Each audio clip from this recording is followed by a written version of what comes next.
Hello viewer, আসসালামু আলাইকুম। Walt হুইটম্যানের একটি উক্তি নিয়ে আজকে কথা বলবো। সঙ্গে আছেন প্রভাষক ইফতেখার আহমেদ রতন। উনি বলেছেন, আমি আমার নিজের বিরোধিতা করি। তাই তো, আসলে আমি আমার নিজের বিরোধিতা করি। আমি তো বিশাল, আমার মধ্যে বহু মাত্রিকতা রয়েছে। তা চলুন তার এই মূল্যবান বাণীটি আমরা একটু ব্যাখ্যা করার চেষ্টা করি। প্রথমে তিনি বলেছেন, আমি আমার বিরোধিতা করি। এটার ব্যাখ্যা উনি কি বোঝাচ্ছেন দেখেন। আমরা যখন কোনো অন্যায় করি তখন কিন্তু আমরা চিন্তা করি অন্যায় করাটা সঠিক হয়নি। আমরা যখন কোনো মিথ্যা কথা বলি তখন কিন্তু চিন্তা করি এই মিথ্যা বলাটা ঠিক হয়নি। আমরা যখন দুর্নীতি করি তখন আমরা চিন্তা করি এই দুর্নীতি করাটা ঠিক হয়নি। এভাবে কিন্তু আমাদের নিজের মধ্যে একটা কনফ্লিক্ট কাজ করে। অর্থাৎ আমরা আমাদের বিবেক দিয়ে নিজেদের ভুলটাকে ধরতে পারি। অ্যাজ এ রেজাল্ট আমরা কিন্তু নিজেরাই নিজেদেরকে সমালোচনা করি বা নিজেরাই নিজেদের বিরোধিতা করি। আবার দেখেন, আপনার আমার অনুভূতির মধ্যে, আবেগের মধ্যে অনেক অনেক পার্থক্য আছে। আমি যেটা পছন্দ করি হয়তো আপনি সেটা অপছন্দ করেন। আমি যেটাতে আনন্দ পাই হয়তো আপনি সেটাতে নিরানন্দ পান। আমি যেটাতে সুখ পেয়ে থাকি আপনি সেটাতে দুঃখিত হন। আমি যেটাকে ভালোবাসি আপনি হয়তো সেটাকে অপছন্দ করেন।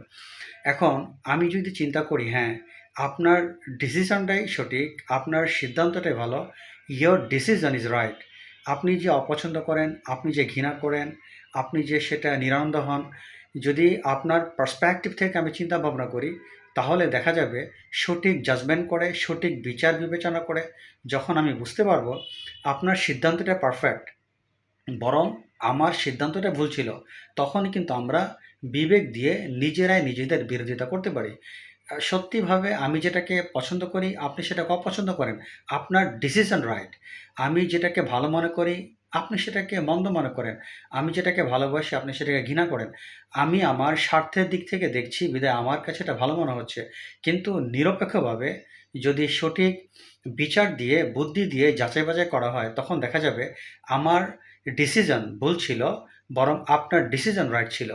সো এভাবে কিন্তু আমরা আমাদের নিজেদের বিরোধিতা করতে পারি যদি আমরা সঠিকভাবে পারফেক্টলি আমরা জাজমেন্ট করতে পারি। এভাবে কিন্তু আমাদের ভিতর অনেক বহুমাত্রিকতা আছে। আমরা কিন্তু এভাবে নিজেদের কারেকশন করতে পারি। ফলে আমরা কিন্তু বহুমাত্রিকতার সন্ধান পেতে পারি। আরেকটা উদাহরণ দেওয়া যেতে পারে, ধরুন আপনি একটা পেশায় জড়িত আছেন।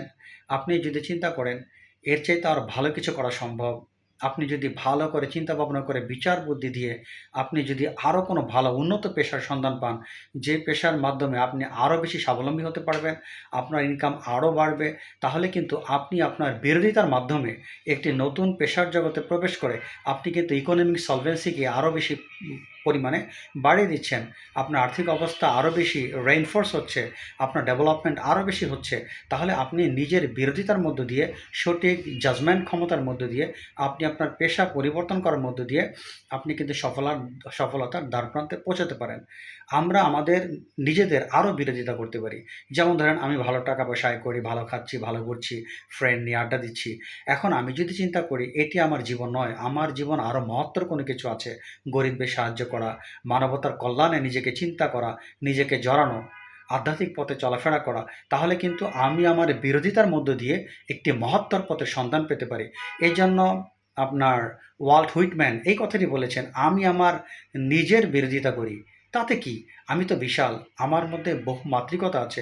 এভাবে কিন্তু আমরা সবাই নিজেরা নিজেদেরকে, আমরা যে অপরাধটা করছি, আমরা যে ভুলটা করছি, ওই দিক থেকে আমরা নিজেরা নিজেদের বিরোধিতা করতে পারি। অ্যাজ এ রেজাল্ট আমরা কিন্তু বহু মাত্রিকতার সন্ধান পাবো এবং আমরা আমাদেরকে সংশোধন করার একটা বড় সুযোগ পাবো। আমরা কিন্তু প্রতিনিয়তই নিজেদের সংশোধন করার সুযোগ পাই। দেখেন, গতকাল আপনি যে কাজটা করেছেন আজকে কিন্তু আপনার কাছে মনে হচ্ছে এই কাজটা অন্যায় ছিল। আপনি 5 বছর আগে যেটাকে ভালো মনে করতেন আপনি এখন চিন্তা করছেন এটা আপনার জন্য মোটেও ভালো ছিল না। এভাবে কিন্তু আপনি আপনার বিরোধিতা করছেন। এই বিরোধিতার ফলে কিন্তু বহুমাত্রিকতা হচ্ছে। এভাবে আমরা আমাদের বিরোধিতার মধ্য দিয়ে নতুন কিছুর সন্ধান পেতে পারি। আশা করি ভিডিওটি বুঝতে পেরেছেন। আজ এ পর্যন্ত। আল্লাহ হাফেজ।